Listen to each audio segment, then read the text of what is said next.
श्री गुरुचरण कमलेभ्यो नमः। श्री सरस्वत्यै नमः। श्री गणेशाय नमः। श्री विष्णवे नमः।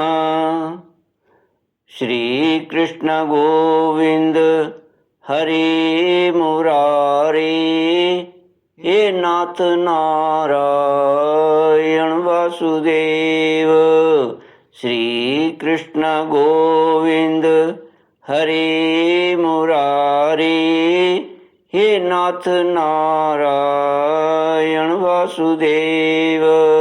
ओम नमो भगवते वासुदेवाय। ओम नमो भगवते वासुदेवाय। कृष्णाय वासुदेवाय हरये परमात्मने प्रणतः क्लेशनाशाय गोविंदाय नमो नमः। सच्चिदानंदरूपाय विश्वोत्पत्त्यादिहेतवे तापत्रयविनाशाय श्रीकृष्णाय वयं नमः। सच्चित आनंद स्वरूप परमात्मा जो सृष्टि के उत्पत्ति, पालन और संहार करता है तथा जीवों के आदि दैविक आदि भौतिक तापों को, आध्यात्मिक आदि दैविक आदि भौतिक तापों को नष्ट करने वाले हैं, उन श्री कृष्ण भगवान को हम नमस्कार करते हैं। श्री कृष्ण गोविंद हरे मुरारे, हे नाथ नारायण वासुदेव। श्रीमद्भागवत द्वितीय स्कंद सप्तमोऽध्यायः। श्लोक 19 से। ब्रह्मोवाच तुभ्यं च नारद भृशं भगवान् विवृद्धभावेन साधु परितुष्ट उवाच योगं ज्ञानं च भागवतमात्मसत्तत्त्वदीपं यद्वासुदेव शरणा विदुरञ्जसेव। ब्रह्मा जी कहते हैं, नारद, तुम्हारे अत्यंत प्रेम से परम प्रसन्न होकर हंस के रूप में भगवान ने तुम्हें योग, ज्ञान और आत्म तत्व को प्रकाशित करने वाले भागवत धर्म का उपदेश किया। वह केवल भगवान के शरणागत भक्तों को ही सुगमता से प्राप्त होता है। वे ही भगवान स्वयंभुव आदि मनवंतरों में मनु के रूप में अवतार लेकर मनुवंश की रक्षा करते हुए दसों दिशाओं में अपने सुदर्शन चक्र के समान तेज से वे रोक टोक निष्कंटक राज्य करते हैं। तीनों लोकों के ऊपर सत्यलोक तक उनके चरित्रों की कमनीय कीर्ति फैल जाती है और उस रूप में वे समय समय पर पृथ्वी के भारभूत दुष्ट राजाओं का दमन करते हैं।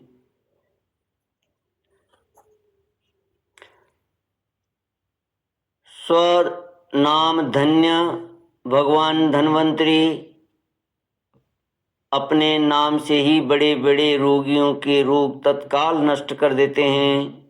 उन्होंने अमृत पिलाकर देवताओं को अमर कर दिया और दैत्यों के द्वारा हरण किए हुए उनके यज्ञ भाग उन्हें फिर से दिला दिए। उन्होंने ही अवतार लेकर संसार में आयुर्वेद का प्रवर्तन किया।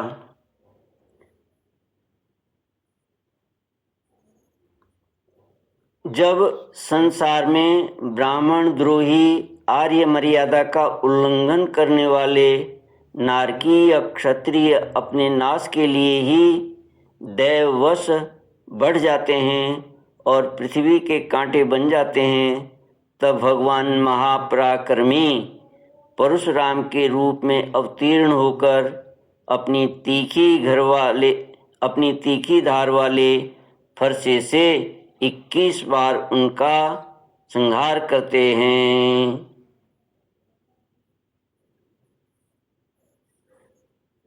मायापति भगवान हम पर अनुग्रह करने के लिए अपनी कलाओं भरत, शत्रुघ्न और लक्ष्मण के साथ श्री राम के रूप में इक्ष्वाकु वंश में अवतीर्ण हुए। इस अवतार में अपने पिता की आज्ञा का पालन करने के लिए अपनी पत्नी और भाई के साथ वे वन में निवास करते हैं। उसी समय उनसे विरोध करके रावण उनके हाथों मरता है। त्रिपुर विमान को जलाने के लिए उद्यत शंकर के समान जिस समय भगवान राम शत्रु की नगरी लंका को भस्म करने के लिए समुद्र तट पर पहुंचते हैं, उस समय सीता के वियोग के कारण बढ़ी हुई क्रोधाग्नि से उनकी आंखें इतनी लाल हो जाती हैं कि उनकी दृष्टि से ही समुद्र के मगरमच्छ, सांप और ग्राह आदि जीव जलने लगते हैं और भय से थरथर कांपता हुआ समुद्र झटपट उन्हें मार्ग देता है। जब रावण की कठोर छाती से टकराकर इंद्र के वाहन ऐरावत के दांत चूर चूर होकर चारों ओर फैल गए थे, जिससे दिशाएं सफ़ेद हो गई थीं, तब दिग्विजयी रावण घमंड से फूलकर हंसने लगा था। वही रावण जब श्री रामचंद्र जी की पत्नी सीता को चुरा कर ले जाता है और लड़ाई के मैदान में उनसे लड़ने के लिए गर्वपूर्वक आता है, तब भगवान श्री राम के धनुष की टंकार से ही उसका वह घमंड प्राणों के साथ तत्क्षण विलीन हो जाता है। श्री कृष्ण गोविंद हरे मुरारे, हे नाथ नारायण वासुदेव।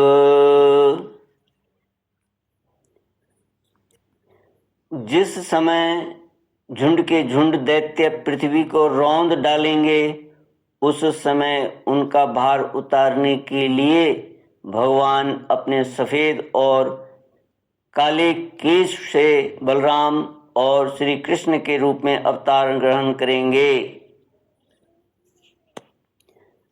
वे अपनी महिमा को प्रकट करने वाले इतने अद्भुत चरित्र करेंगे कि संसार के मनुष्य उनकी लीलाओं का रहस्य बिल्कुल नहीं समझ सकेंगे।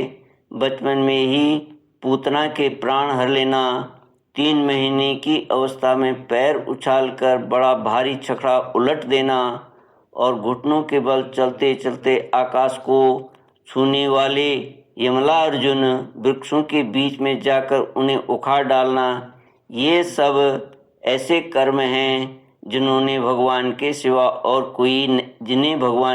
और कोई नहीं कर सकता। जब कालिया नाग के विष से दूषित हुआ यमुना जल पीकर बछड़े और गोप बालक मर जाएंगे, तब वे अपनी सुधामयी कृपा दृष्टि की वर्षा से ही उन्हें जीवित कर देंगे और यमुना जल को शुद्ध करने के लिए वे उसमें विहार करेंगे तथा विष की शक्ति से जीव लपलपाते हुए कालिया नाग को वहाँ से निकाल देंगे। उसी समय रात को जब सब लोग वहीं यमुना तट पर सो जाएंगे और दावाग्नि से आसपास का मूंज का वन चारों ओर से जलने लगेगा, तब बलराम जी के साथ वे प्राण संकट में पड़े हुए ब्रजवासियों को उनकी आंखें बंद कराकर उस अग्नि से बचा लेंगे। उनकी यह लीला भी अलौकिक ही होगी। उनकी शक्ति वास्तव में अचिंत्य है।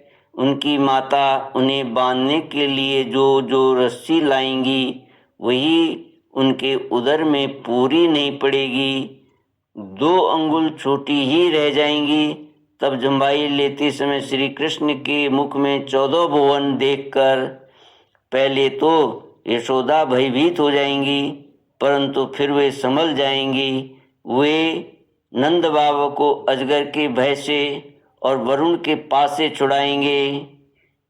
मैं दानव का पुत्र व्योमासुर जब गोप बालों को पहाड़ की गुफा में बंद कर देगा, तब वे उन्हें भी वहाँ से बचा लेंगे। गोकुल के लोगों को जो दिन भर तो काम धंधों में व्याकुल रहते हैं और रात को अत्यंत थक कर सो जाते हैं, साधनाहीन होने पर भी वे अपने परम धाम में ले जाएंगे। निष्पाप नारद जब श्री कृष्ण की सलाह से गोप लोग इंद्र का यज्ञ बंद कर देंगे, तब इंद्र ब्रज भूमि का नाश करने के लिए चारों ओर से मूसलाधार वर्षा करने लगेंगे। उससे उनकी व्यथा, उनके पशुओं की रक्षा करने के लिए भगवान कृपा परवश हो 7 वर्ष की अवस्था में ही 7 दिनों तक गोवर्धन पर्वत को एक ही हाथ से छत्रक पुष्प कुकरमुत्ते की तरह खेल खेल में ही धारण किए रहते हैं। वृंदावन में विहार करते हुए रास करने की इच्छा से वे रात के समय जब चंद्रमा की उज्जवल चांदनी चारों ओर छिटक रही होगी, अपनी बांसुरी पर मधुर संगीत की लंबी तान छेड़ेंगे। उससे प्रेम विवश होकर आई हुई गोपियों को जब कुबेर का सेवक शंखचूड़ हरण कर लेगा, तब वे उसका सिर उतार लेंगे और भी बहुत से प्रलंबासुर, धेनुकासुर, बकासुर, केशी, अरिष्टासुर, आद्य दैती, चाणूर आदि पहलवान, कुवलयापीड़ हाथी, कंस, कालयवन, भौमासुर, मिथ्या वासुदेव, शाल्व, द्विविध वानर, वल्वल, दंतवक्त्र, राजा नग्नजित के 7 बैल, शंबरासुर, विदुरथ और रुक्मी आदि तथा काम्बोज, मत्स्य, कुरु, कैकई और संजय आदि देशों के राजा लोग एवं जो भी योद्धा धनुष धारण करके युद्ध के मैदान में सामने आएंगे, वे सब बलराम, भीमसेन और अर्जुन आदि नामों की आड़ में स्वयं भगवान के द्वारा मारे जाकर उन्हीं के धाम में चले जाएंगे।